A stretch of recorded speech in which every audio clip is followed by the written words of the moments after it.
రేకులు వేసుకొని నిన్న మొన్నటి సాంచి ఇల్లు ఇప్పుకొని ఉన్నాం. బువ్వ లేదు, బుగ్గి లేదు, నీళ్ళు లేవు, నిద్ర లేదు. ఇగో ఈ నమ్ముకొని ఇగో ఈ భూదారం గురించి నమ్ముకొని వస్తే మాకు ఈ శిక్ష పడ్డది. కళామందిరంలో వేయమని అంటారని కళామందిరంలో పోతానికి నా కొడుకేమో ఊరికి పోయిండు లేడు అనుకోకుండా కూడా వీకిండ్రు అని నిప్పుకొని ఇట్లా వేసుకొని ఉన్నాయ్యా. ఎటు కళామందిరానికే తీసుకొని పోదాం అనుకుంటా. ఆకలి అయితే కాదా నాయన చెప్పు, ఆకలి కాదా దుబ్బ కదయ్యా. లేక లేనోళ్ళం అయ్యి ఇక ఈ భూదారం ఊరి నమ్ముకొని మేము వచ్చేగో మాకు ఈ దుఃఖం ఎవడు కట్టిండ్రయ్యా.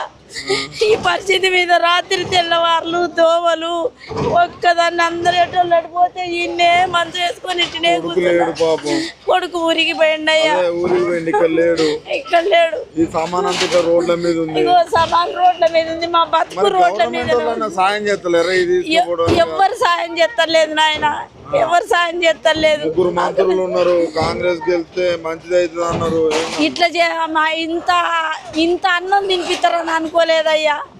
వాళ్ళు అన్నం ఆకలి అయిన వాళ్ళకి ఆకలి తీరుతారు అనుకున్నాం, కష్టం వచ్చిన వాళ్ళకి కష్టం తీరుతారు అనుకున్నాం. ఒక తల్లిదండ్రులు అట్లాంటి పెద్దలు అనుకున్నాం కానీ వాళ్ళు గింత దానికి ఇట్లా తయారవుతారని మేము అనుకోలేదయ్యా. మంచి చేస్తారు అనుకున్నాం కానీ గింత చెడుకు వాళ్ళు వాళ్ళ భార్య పిల్లలు సాదుకోవడానికి ఇంతమంది పొట్టలు కొట్టి ఇంతమంది పిల్లలు భార్య భర్తలు ముసలోళ్ళు వయసోళ్ళు చిన్న పిల్లలు జబ్బు వచ్చిన వాళ్ళు ఇంత కష్టపడుకుంటా పోయి మట్లే వండుకుంటున్నాం. నీళ్లు లేవు, కరెంటు లేదు. 8 రోజులు ఎప్పుడు నిన్న అన్నం లేదు. అన్నం ఎక్కడిది మరి ఎడిపోయి తింటావయ్యా. ఎవరన్నా తీసుకుపోతారు ఆ సామాను. ఇది కూడా నెట్టేస్తారని భయానికి ఇక్కడ ఉన్నాం అయ్యా. రాత్రి అంతా ఇక నా కొడుకు వస్తానన్నాడు. భయమా, భగవంతుడే ఉన్నాడయ్యా. భయం అయితే ఏం చేస్తాం, దిక్కులేని వాళ్ళకు దేవుడే దిక్కుడు అని అంటారు కదా శాస్త్రధర్మం. అదే దేవుడే దిక్కు. కేసీఆర్ ఉన్నప్పుడు ఈ ప్రభుత్వం ఇట్లా లేదయ్యా. ఇప్పుడు గిట్లా అన్యాయం చేస్తాడు అనుకోలేదయ్యా. ఆయన ఇంత అన్యాయం చేసి గిట్లా దుఃఖం ఎవడి కట్టిండయ్యా. చూడు వాళ్ళైతే పాపం ఈ కొడుకులు లేరు, ఏం లేరు. 2 బిడ్డలు అయ్యగారులు ఎంతో కష్టపడి కట్టుకున్నారు.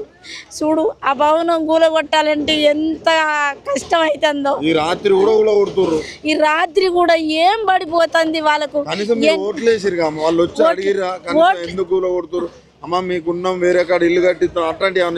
ఎవ్వరు చెప్పలేదయ్యా, ఎవ్వరు అంటలేరు. మీకు న్యాయం చేస్తాం అని అన్న మానవుడే లేడు నాయన.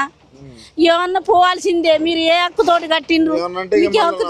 కోటీశ్వర్లు చేస్తాం అన్ని మాటలు చెప్తా ఉంటారు. మహిళల్ని కోటీశ్వర్లు చేస్తాం వాళ్ళు చెప్పినప్పుడు చెప్పిండ్రు. ఇప్పుడు ఆ మాట కూడా మా నూసుకోలేదు. ఆ మాట కూడా చెప్పడానికి వాళ్ళు వెళ్ళవలసిందే, పోవాల్సిందే. మీరు ఏ హక్కుతోటి ఉంటారు? మీరు ఎందుకు వచ్చి ఉన్నారు? మిమ్మల్ని ఎవరు ఉండమని కాంగ్రెస్ ఓటేసిన ఇవాళ బతికుంటే రేపటి నాడు రాజెవరో రాకాశ ఎవరో ఇంకా ఓటెత్తానికి మనం మిగిలింటే కదయ్యా. ఈ కష్టం నుంచి మనం ఒడ్డెక్కితే కదా. ఈ కష్టాల నుంచి తీర్చేటోళ్ళు ఎవరు? అన్నం పెట్టే తల్లికి ఆకలి చెప్పుకోవాలి, కష్టసుఖం తీర్చే తండ్రికి కష్టసుఖం చెప్పుకోవాలి. ఎవరికి చెప్పుకోవడానికి లేదు, చెప్తే తీర్చడానికి కూడా ఎవరు లేరయ్యా. ఇగో ఇదే దుఃఖం. ఇగో ఈ గరీబ్ వాళ్ళకు ఇదే దుఃఖం మిగిలింది. నాకు చూసేటోళ్ళకి ఇంత బాధ అనిపిస్తుంది, అనుభవించేటోళ్ళు మీరు. అయ్యా ఎప్పటి నుంచి ఇయ్య కష్టాలు గరీబ్ వాళ్ళం కాబట్టి. తెల్ల బట్టలు వేసుకున్న వాళ్ళం కాదు కదయ్యా, మేము గరీబ్ వాళ్ళం కదా. అందుకోసం మాకు ఈ సాయం ఇంత మంచి సాయం చేస్తాను రయ్యా. ఎప్పుడైనా అడవిలో అడవే ఉన్నది, ఇప్పుడు ఊరు కూడా అడవి అయిపోయింది కదయ్యా. ఊరంతా వల్ల కాడైంది. చిక్కు చీకటి ఏమీ లేదయ్యా. ఎన్నాళ్ళున్నా ఈ భూతల్లి కాడికి పోయేటోళ్ళేం కదా. ఈ భూమిని సొంతం చేసుకుంటే వాళ్ళు ప్రపంచాన లేదయ్యా. 7 లోకాలు 17 లోకాలు 14 లోకాలు భూతల్లిది. ఈ భూతల్లి మనకు శాశ్వతం ఎన్నడూ కాదు. ఎన్నడైనా అల్లకు పోయేటోళ్ళమే. అగో దాన్ని నమ్ముకొని వాళ్ళకి ఇంత ఇబ్బంది పెడతాను. ఏమన్నా 100 గజాల చోటు అడిగినాం, వాళ్ళ ఆస్తులు అడగలే, ఎండి బంగారం అడగలేదు. మాకు ఇంకేమన్నా లక్షలు ఇవ్వని అనలేదయ్యా. 100 గజాల చోటు అడిగినందుకు మాకు ఈ సాయం చేసిండ్రయ్యా. ఇంత మంచి సాయం ఈ రేవంత్ రెడ్డి వచ్చాక 8 నెలల నుంచి మమ్మల్ని చిత్ర హింసలు పెట్టి మమ్మల్ని ఓట్లేసి వాడిని గెలిపించినందుకు ఆ లంగాగాడు ఆ బాడకావుగాడు మమ్మల్ని ఈ గతి పట్టించిండు. ప్రభుత్వం అంటే మేము మంచిగా అన్న అన్న అంటే అన్నలు అందరూ బాగా చేస్తారు అనుకున్నాం, కానీ ఇంత మోసపోతుంది అనుకోలేదు. ఈ మంత్రుల మీద మాయకత్తరు కూడా మా కొడుకులకి ఇల్లు లేక ఒక్క పాతోళ్ళు ఒక్క ఇల్లు ఉంటే ఇద్దరు కొడుకులు ఉంటే ఇబ్బంది పడుతున్నాం అని మేము ఎక్కడికి వచ్చి ఈ ఇల్లు ఇస్తే 4 నెలలు ఆడ మా గవర్నమెంట్ హాస్పిటల్ పక్కన కిరాయి ఎక్కువైతుందని ఆ నుంచి రోటీ నగర్ వచ్చి 3 సంవత్సరాలు తొరకోళ్ళు ఇంట్లో కిరాయికుండి గవర్నమెంట్ రోటీ నగర్లో పోలీస్ స్టేషన్ వెనకాల కూరగాయలు అమ్ముకున్న కొత్త మార్కెట్ పెడితే ఆ నుంచి ఎడెత్తారు ప్లాట్లు అంటే ఏడకొచ్చినాక మమ్మల్ని ఇప్పుడు 8 నెలల నుంచి చిత్ర హింసలు పెడుతున్నారు. కేసీఆర్ ప్రభుత్వంలో అంట కాలేదయ్యా, ఇంత ఘోరం లేదయ్యా. ఇప్పుడు ఈ మంత్రులే ఈ చిన్న చిన్న పిల్లలు వేసుకొని ఈ పాములలో తేళ్లలో కరెంటు లేక ఈ మామూలు సోలార్లు చిన్న చిన్నవి 500 ఇస్తే ఒక సోలారి లైట్ వెలిగేది వస్తుంది. ఆ లైట్లు పెట్టుకొని చీకట్లో ఉంటున్నావయ్యా.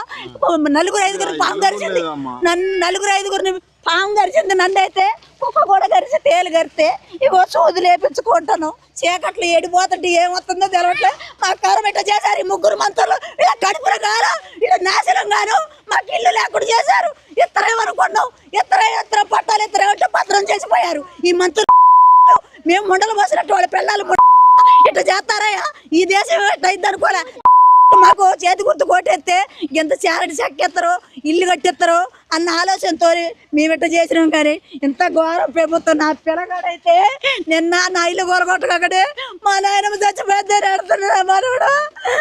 నా మనవడు ఆడుతున్నా నా ఇల్లు గోల కొట్టారయ్యా. ఇల్లు ఇస్తారు ఇళ్ళ చోటు అంటే ఇల్లు ఇచ్చారు. వాళ్ళు ఇస్తే ఇళ్ళ చోటు వాళ్ళు ఇస్తే మాకు ఇల్లు ఏడెత్తడేమో అనుకోని వీళ్ళందరికి 3 మంత్రులు పోటీలు పడి కాంగ్రెస్లో ఉంటే ఓట్లు వేస్తే మాకు ఇల్లు ఇస్తారని అనుకున్నాం. కానీ మాకు గొంతులు కోస్తారు అనుకోలేదయ్యా. మేము మాకు మంచి నీళ్ళు కూడా లేకుండా ఒక్కసారి కూడా అలా మేము పోతే కొత్త గొడవలో మీటింగ్ పెడితే ఏడు నుంచి పత్రికలు మేము రాసుకున్న కాగితాలు తీసుకుపోయాను. ఆడ తీసుకున్నారు సొంతం చేస్తామన్నారు. వైరాలో పెడితే అడిగిపోయారు. కొత్త గొడవ కొండపల్లిలో పెడితే ఆడిగిపోయారు. ఆడ కూడా సొంతం చెత్తబడ్డారు. కాగితాలు తీసి చెత్తపుట్టలు వేస్తున్నారు. మొన్న ఈ మధ్యన తుమ్మలరావు మీటింగ్ పెడితే ఆడిగిపోతే దొడ్డి పెద్ద దారి వచ్చి మమ్మల్ని చూసి దొడ్డి దారి పక్కకు పోయిండు. బయటికి వెళ్ళి ఇంకా రావట్లేదు అంటే ఆడుండి మీకు మంత్రి పారిపోయాడు అని చెప్పారు. ఎన్నిసార్లు ఎక్కడికి పోయినా కానీ ఓట్ల కొత్త చెప్పులు తీసుకొని కొడతాం. ఇల్లు లేకుండా ఈ జాకెట్లో నిన్నటి నుంచి బువ్వ కొడలేదు. వాళ్ళకైతే పోలీసులకే బాక్సులు పంపిస్తున్నారు, వాటర్ పంపిస్తున్నారు. నీళ్ళు లేక అల్లాడుతాను. మంచినీళ్ళ బోర్లు కూడా పీకి పారదెంగారయ్యా.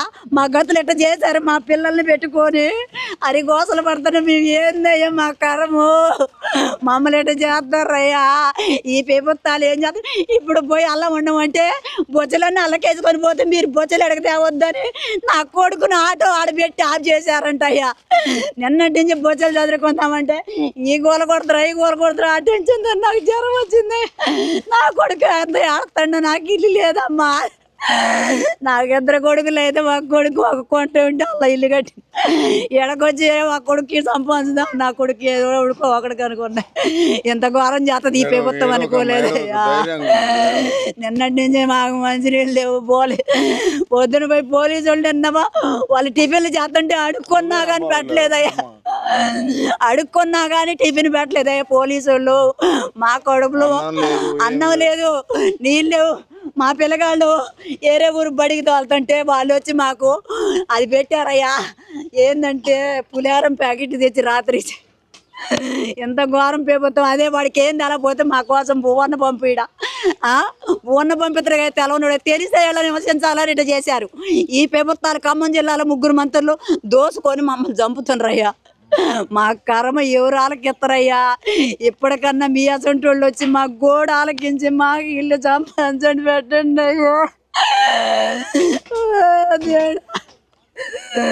నా కొడుకు ఆటో సామాన్ వేసుకొని అడిగిపోతే సామాన్ దించొద్దంటే మాకు ఇల్లు లేదు అడిగిపోవాలని అంట. ఎంత మడి కూడా సామాన్ దించలేదండి. నేనేం చేశానయ్యా.